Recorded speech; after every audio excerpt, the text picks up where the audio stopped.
kawan-kawan? Betul kawan-kawan? Karena itu kaum muda apabila Jumpa lagi dengan Tora Channel ya. Jangan bosan-bosan untuk menyimak ya tentang keadilan, ketidakadilan, tentang penindasan, tentang kesewenang-wenangan dan lain sebagainya ya. Sebelumnya, Assalamualaikum warahmatullahi wabarakatuh. Allahumma sholli ala sayyidina Muhammad wa ala ali sayyidina Muhammad. Bismillahirrahmanirrahim. Oke kawan, kali ini kita upkan ya.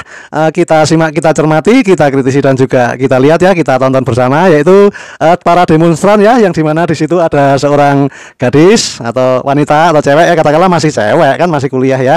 Jadi dia berorasi dan dia berteriak-teriak dan berbicara tentang revolusi ya. Apa itu revolusi? Ya nanti akan saya terangkan, walaupun saya cuma tamatan SD tapi ya dikit-dikit tahu lah gitu ya. Jadi cewek ini, gadis ini atau wanita ini meneriakkan masalah revolusi. Itu saya pikir kurang tepat. Yang tepat adalah meneriakkan ya, meneriakkan populasi berkembang biak, beranak pinak ya, karena dia cewek. Untuk masa depannya dia kan mesti punya anak dan beranak pinak. Harusnya kan kayak gitu ya. Tapi dia di sini berorasi dan mengatakan revolusi. Apa pula itu revolusi? Revolusi itu ya zaman perjuangan dulu, zaman tahun 45 itu menurut saya. Tapi ya terserah mereka lah, itu hak-hak mereka, hak-hak si cewek itu ya. Walaupun sebetulnya revolusi itu apa sih artinya? Kan revolusi adalah suatu perubahan yang mendasar, cepat dan menyeluruh yang terjadi dalam waktu yang sangat singkat.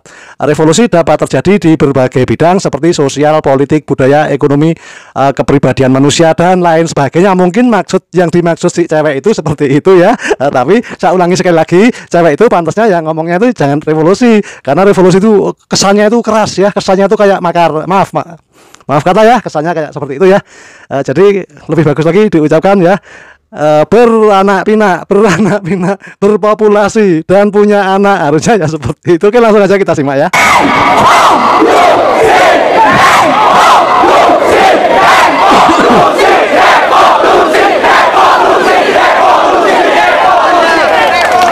Kawan-kawan, kalau memang demikian yang diinginkan kawan-kawan, kalau memang demikian revolusi yang kita inginkan, bila kita pelajari satu hal yang kita lewatkan, organisasi kaum muda yang besar yang menentang kapitalisme bertarung secara terbuka belum terbangun kembali di Indonesia. Benar kawan-kawan?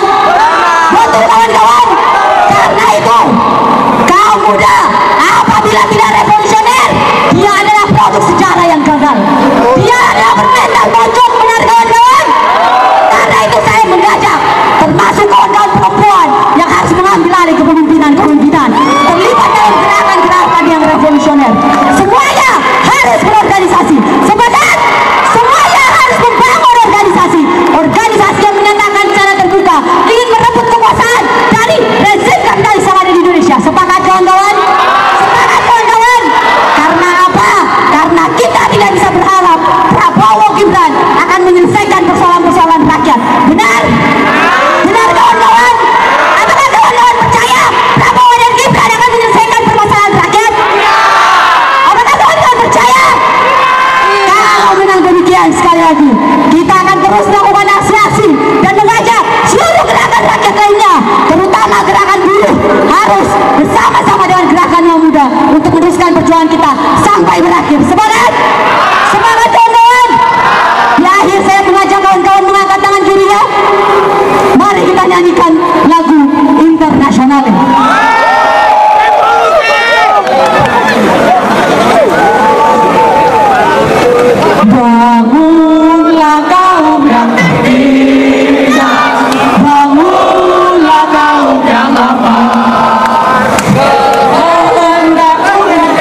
Dan di sini diterangkan juga ya maksud dan tujuan demo ya, demonstrasi ya, itu tujuannya apa ya, yang dilakukan pada hari Senin kapan itu ya, beberapa hari yang lalu.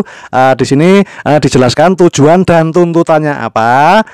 Itu dijelaskan di sini ya. Untuk lebih jelasnya langsung aja kita simak. Jadi dalam demonstrasi siapa sebenarnya yang kalian wakili? Bagi kami mahasiswa sebagai bagian dari rakyat juga, Bang. Jadi apa yang kami lakukan, sebetulnya kami nggak merasa mewakili rakyat, tapi kami juga menuntut kami yang sebagai rakyat itu juga. Sebenarnya dalam demo itu apa yang diprotes sih? Kami melihat berkas rapat kerja Komisi 10 dengan Kemendikti-Saintek, yang mana itu ada data-data KIPK dipangkas, beasiswa dipangkas, kemudian anggaran bantuan operasional perguruan tinggi negeri dipangkas, bantuan pendanaan perguruan tinggi negeri berbadan hukum dipangkas, yang itu punya implikasi terhadap naiknya biaya pendidikan, punya implikasi terhadap berkurangnya orang-orang yang kemudian berkuliah karena nggak punya biaya gitu, sehingga akhirnya pendidikan menjadi barang mahal. Nah, pemerintah kan juga udah kasih jawaban bahwa dana pendidikan termasuk dan beasiswa UKT itu tidak dipotong. Statementnya Sri Mulyani gitu kan menyampaikan tidak ada pangkasan, tapi pemerintah tidak mengeluarkan mungkin satu bukti dokumen bahwa memang tidak ada pemangkasan gitu. Jadi kenapa harus turun ke jalan? Jadi dengan turun ke jalan semua orang bisa terlibat gitu, Bang. Semua orang yang resah bisa berkumpul di satu titik dan menyuarakan keresahan gitu. Dalam demonstrasi kalian mahasiswa selalu pakai jaket alma mater. Apakah itu bentuk ketidakinklusifan kalian terhadap masyarakat lain yang ingin berbaur dengan kalian untuk melakukan unjuk rasa? Atau itu bentuk kewaspadaan kalian karena mungkin ada penyusup yang datang gitu? Sebetulnya tidak gitu. Kalau ketika aksi kemarin memang di awal kita berangkat menggunakan alma mater masing-masing kampus. Ya kita di situ berbicara soal inklusivitas sebetulnya, bahwa ini isu publik, isu masyarakat, tidak hanya mahasiswa, maka mari kita demonstrasi untuk melebur menjadi satu gitu. Sebenarnya respons dari Prabowo seperti apa yang kalian harapkan? Nah, kemarin itu kan terkait kelangkaan gas LPG, itu terjadi. Terkait PPN 12% itu terjadi. Tapi itu bagi kami dua hal, Bang. Hal baik sekaligus hal buruk gitu. Baiknya adalah artinya dia mau mendengar. Buruknya adalah artinya kebijakan dia tidak punya kajian yang matang, tidak punya pertimbangan yang rapi, tidak ada partisipasi publik, sehingga ketika baru dikeluarkan 1-2 hari udah punya dampak buruk. Terus menurut kamu pemerintah itu reaktif dong kalau udah dengar protes dari mahasiswa atau masyarakat lah di jalan?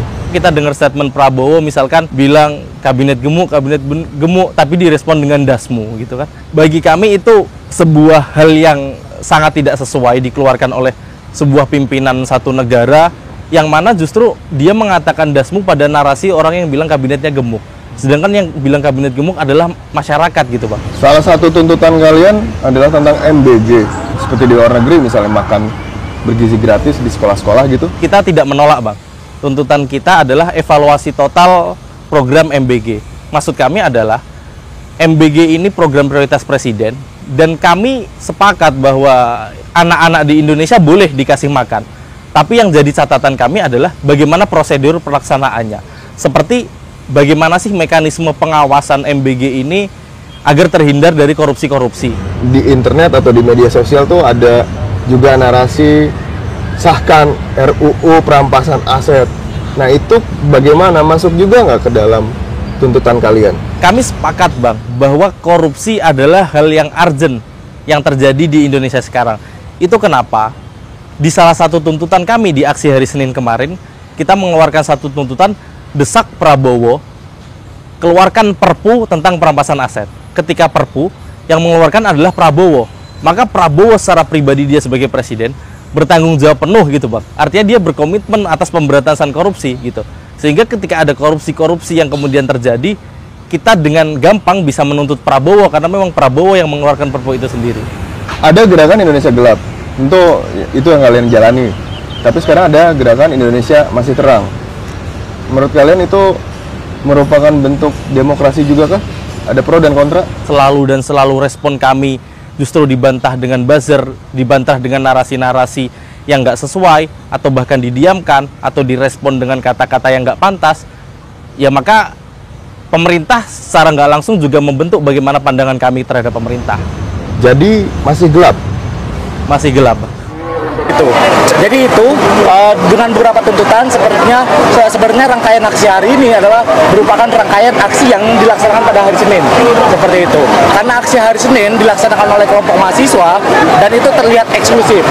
Jadi kemudian kami mendorong adanya satu aksi yang lebih besar, yang lebih masif, yang melibatkan seluruh elemen. Begitu. Bukan hanya gerakan mahasiswa, tapi juga ada beberapa gerakan multisektor.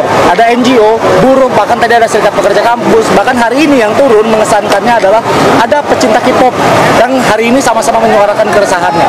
Seperti itu. Mungkin itu. Kalau untuk masa untuk hari ini kira-kira ada berapa, Mas? Oke, masa aksi hari ini kita dari berbagai elemen masyarakat tadi sudah disampaikan dari berbagai kampus yang ada di Jakarta, di Bogor, di Kerawang dan di Bandung juga turut menghadiri aksi hari ini dan sekitar 2.500 aksi massa yang hari ini turun ke jalan.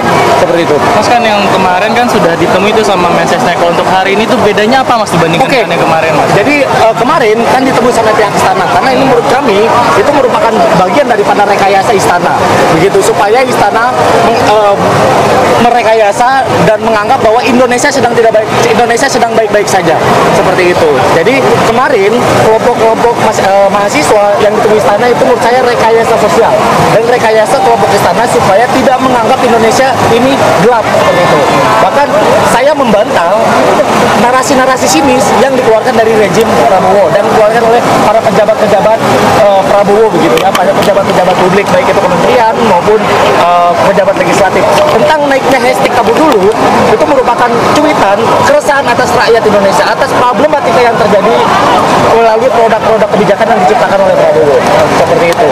Tapi pada akhirnya pemerintah bukannya membalas dengan nada positif begitu ya, dengan argumentasi yang positif, malah justru membantah secara sinis dengan tendensi-tendensi negatif. Seperti misalnya kalau kata Luhut bilang bahwa mana ada yang gelap, kau yang gelap, Indonesia ini masih terang. Nah, saya rasa Luhut perlu mengaca begitu. Saya rasa Luhut perlu melihat kondisi objektif di bawah begitu, di masyarakat yang terjadi hari ini. Bentuk hitam hari ini begitu ya, bentuk hitam hari ini adalah bentuk kegagalan rejim Prabowo Gibran begitu. Dalam 100 harinya kita melihat ada berbagai macam problematika yang terjadi. Kami dengan mengusung tadi. Sekali lagi, aksi belum usai. Masih ada agenda terakhir, yaitu rejim Prabowo harus mengevaluasi pembacaan konferensi press release pemberitahuan kepada massa. Diharap dengan dulu bubar operator politiknya Prabowo supaya tidak merekayasa yang terjadi pada kemarin hari. Begitu. Jadi ini bukti bahwa gerakan masyarakat dipecah, didikotomi oleh rejim Prabowo Gibran melalui operator politiknya yaitu Dasko. Seperti itu. Jadi aksi yang membedakan aksi hari ini dengan aksi yang kemarin adalah tuntutan dan juga keyakinan dan prinsipil begitu, bahwa hari ini aksi yang massa aksi yang hadir pada hari ini bukan berangkat daripada dipanggil atau rekayasa yang dilakukan oleh istana, tapi hari ini aksi yang dilaksanakan oleh berbagai macam elemen gerakan sipil adalah bentuk kemarahan, bentuk artikulasi yang memang tidak didengar oleh rejim Prabowo. Seperti itu. Apakah Anda melihat rezim menyepelekan pendapat warga sampai saat ini? Betul, bukan hanya Prabowo ya, tapi menteri-menterinya pun menyepelekan. Saya melihat Bahlil dengan nada sinisnya membantah Indonesia masih terang. Seperti itu. Tapi kita kenyataannya bahwa masyarakat hari ini masih dalam dilematika produk-produk kebijakan yang lahir dari rejim oligarki yaitu Prabowo Gibran. Seperti itu. Berarti Mas, tujuan yang untuk masa hari ini adalah untuk menunjukkan kemarahan berarti? Betul. Masa aksi hari ini yang itu adalah menunjukkan dan mengkampanyekan kepada masyarakat bahwa masih ada masyarakat yang berani turun ke jalan tanpa harus ditemui pihak istana, tanpa harus diundang pihak istana. Begitu. Ini adalah bentuk artikulasi yang nyata, bukan rekayasa yang dilakukan oleh istana, tapi ini adalah kemarahan rakyat, kemarahan seluruh elemen gerakan masyarakat sipil itu sendiri.